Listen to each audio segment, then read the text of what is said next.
Welcome to our YouTube channel Swayam Mantra. तो आज हम पढ़ने जा रहे हैं भारत की नदी तंत्र के बारे में। तो भारत की नदी तंत्र पढ़ने से पहले हमें भारत की नदियों की स्थितियों के बारे में जानकारी प्राप्त करनी पड़ेगी। तो भारत की नदियों तंत्र पढ़ने से पहले हम भारत में नदियों की स्थिति को थोड़ा सा देख लेते हैं। जैसे भारत का नदी तंत्र दो भागों में बांटा गया है। एक है हिमालय नदी तंत्र और दूसरा प्रायद्वीपीय नदी तंत्र। और हिमालय नदी तंत्र में हमारी सिंधु, ब्रह्मपुत्र और गंगा नदी तंत्र तीनों तंत्र एक साथ चर्चा किए जाते हैं, क्योंकि इन सभी का उद्गम स्थल हिमालय पर्वतीय श्रेणी से है। इसलिए इन सभी तीनों नदी तंत्र को हिमालय नदी तंत्र से जोड़ा जाता है। दूसरी तरफ प्रायद्वीपीय नदियाँ ये मध्य भारत और दक्षिण भारत के क्षेत्रों से उत्पन्न होने वाली नदियाँ हैं, जो इस भाग की नदियाँ हैं जिनका पैदा होने का मुख्य कारण वर्षा का जल होता है। तो इस तरीके की नदियाँ को प्रायद्वीपीय भारत की नदियाँ कहा जा सकता है। तो जब हम हिमालय नदी क्षेत्र तंत्र की बात करेंगे तो उसमें हम अगर उत्तर से दक्षिण की ओर बढ़ते हैं तो पहला क्रम रहेगा सिंधु नदी तंत्र का, क्योंकि मैप की स्थिति से भी सिंधु नदी तंत्र सबसे ऊपरी भाग है। तो हम शुरू से सिंधु नदी तंत्र को ही पढ़ेंगे। सिंधु नदी तंत्र की मुख्य नदी सिंधु नदी है। जैसा कि नाम से ही पता चलता है कि सिंधु नदी तंत्र की मुख्य नदी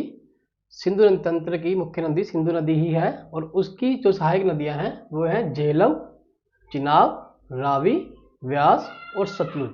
इनका क्रम भी इसी क्रम में है, यानी ये ऊपर से दक्षिण की तरफ इसी क्रम में है, जैसे कि झेलम, चिनाब, रावी, व्यास और सतलुज।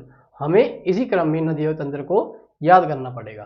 तो जिस तरह एक बड़ी नदी अपने साथ छोटी नदियों को समाकर चलती है, उसी तरह सिंधु नदी भी अपनी सहायक नदियों से मिलकर बनी होती है। तो सिंधु नदी तंत्र की एक खास बात यह है कि इसमें सिंधु नदी और सतलुज नदी दोनों भारत के बाहर चीन से उद्गम होती हैं और इनका जो मुहाना है वो पाकिस्तान से होकर अरब सागर में जाकर मिलती है, जो इस स्थिति पे पड़ता है। तो हम देखते हैं कि भारत में जो पड़ने वाली नदियां हैं उनमें झेलम, चिनाब, रावी और व्यास ये नदियां भारत से ही उत्पन्न होती हैं और भारत से उत्पन्न होती हुई बाहर जाती हैं। तो जब हम देखते हैं सिंधु नदी तंत्र की प्रमुख नदी सिंधु नदी जो है वो लद्दाख से होकर पाकिस्तान की तरफ जाती है। तो इनमें से एक महत्वपूर्ण प्रश्न ये बनता है कि लद्दाख में जो लेह है वो किस नदी के किनारे बसा हुआ है। तो हम देखते हैं कि ये नदी सिंधु नदी हमारी जो है लद्दाख से जा रही है, तो लेह जो है हमारा वो सिंधु नदी के दाएं तट पर विद्यमान है। हम जब सिंधु नदी तंत्र को देखते हैं तो सिंधु नदी इस स्थिति से ऊपर की तरफ दाएं हाथ पे पड़ती है।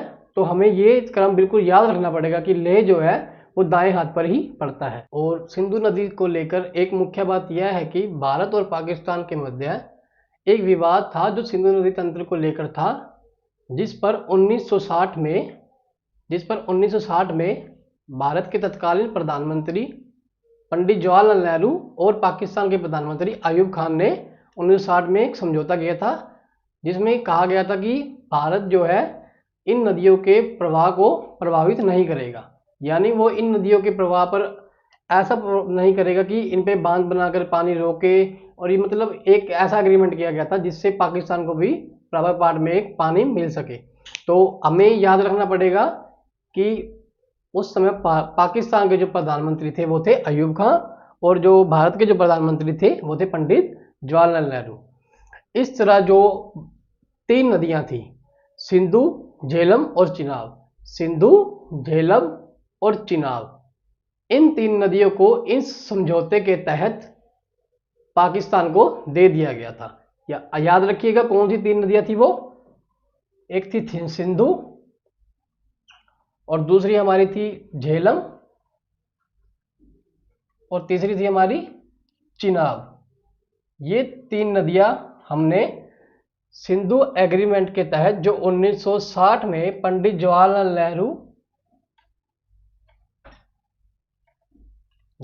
नेहरू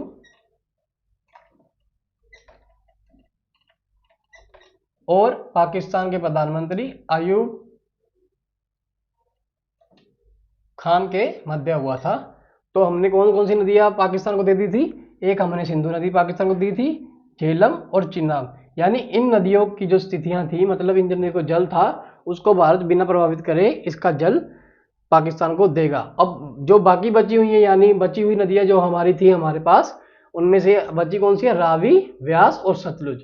इन नदियों का जो तंत्र का प्रवाह और इन नदियों का जो जल था, इस पे पूरी तरह से भारत का अधिकार रहा। मतलब इस पे भारत कुछ भी कर सकता है और इसका जल पूर्ण रूप से भारत ही उपयोग करेगा, इस एग्रीमेंट में यह कहा गया था। तो हम देखते हैं कि अब इस स्थिति से हमें पता लगता है कि अब इसमें देखा जाता है कि जो दूसरी सतलुज नदी थी वो भी यहाँ से निकलती थी मानसरोवर से और जी अपने सिंधु में मिल जाती थी। तो हम दूसरी तरफ पढ़ेंगे सिंधु नदी तंत्र की सहायक नदियों में जो प्रमुख नदी है वो है चिनाब नदी। चिनाब नदी सिंधु नदी तंत्र की सबसे बड़ी सहायक नदी है, चिनाब नदी। और इसका हम उद्गम स्थल और मुहाना याद करेंगे।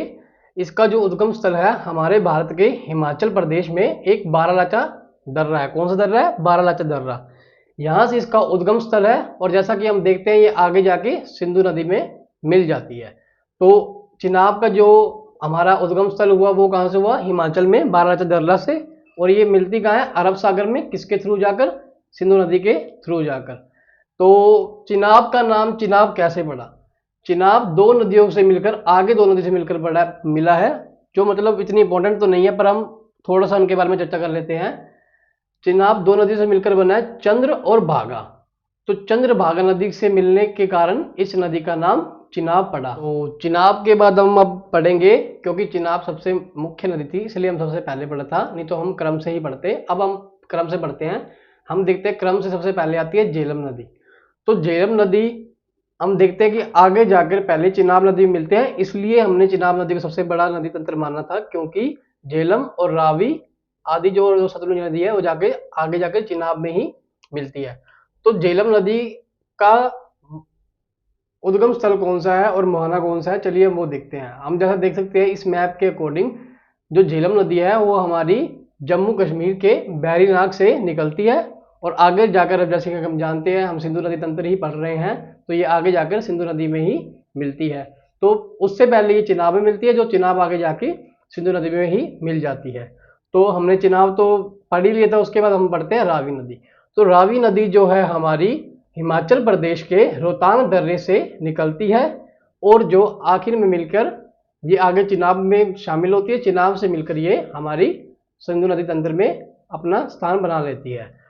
तो तीसरी जो हमारी प्रमुख नदी है वो है व्यास नदी। व्यास नदी भी जो है वो हिमाचल के रोहतांग दर्रे से ही निकलती है। हमने मैप की स्थिति थोड़ी इस प्रकार बनाई है ताकि हम थोड़ा सा आपको खुलकर दिखा सकें। आप ये मत समझ लेना कि इतना इतना हिमाचल में इतना गैप क्यों दिखाया गया है, वो आपको समझाने के लिए दिखाया गया कि व्यास नदी को जो है इस तरीके से निकलती है। अब हम देखते हैं कि अकेली व्यास नदी ही है जो सतलुज से मिलती है, और सतलुज कहाँ से निकलती है?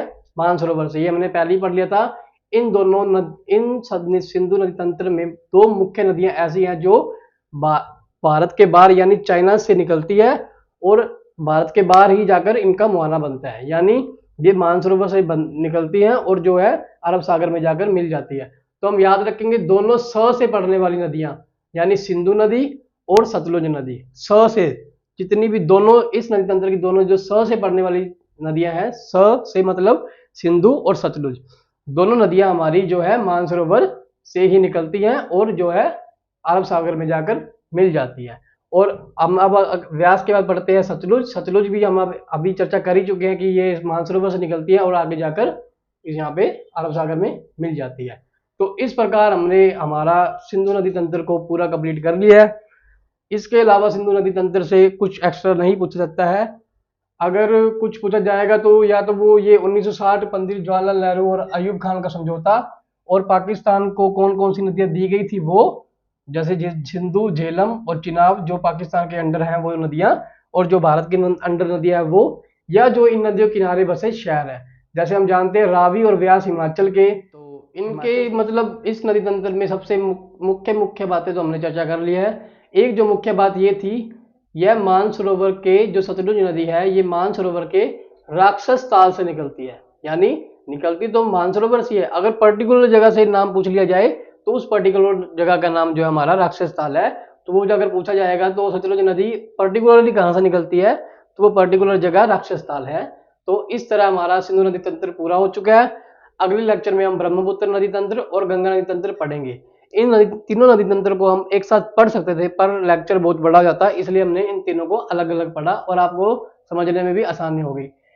इस नदी तंत्र की हम आपको अपनी तरफ से एक पीडीएफ मैप वाइज वीडियो बना के, एक प्रॉपर वीडियो बना के आपको नीचे लिंक में दे देंगे, जिससे आप बाद में डाउनलोड कर सको और आप इन नदी तंत्र को इसी स्थिति से पढ़ना। और ये जरूर याद रखना कि पाकिस्तान को 3 नदियां दी गई हैं। इन इन तीनों नदियों को आप बिल्कुल अपने माइंड में बिठा लेना, क्योंकि जो मेन क्वेश्चन है वो इन्हीं दो तीन चीजों से पूछे जाते हैं कि इनका उद्गम स्थल कौन सा है। पंडित जवाहरलाल नेहरू और अयूब खान का समझौता जो 1960 में हुआ था सिंधु नदी के लेकर, बस यही जो है मेन पॉइंट है इस लेक्चर के।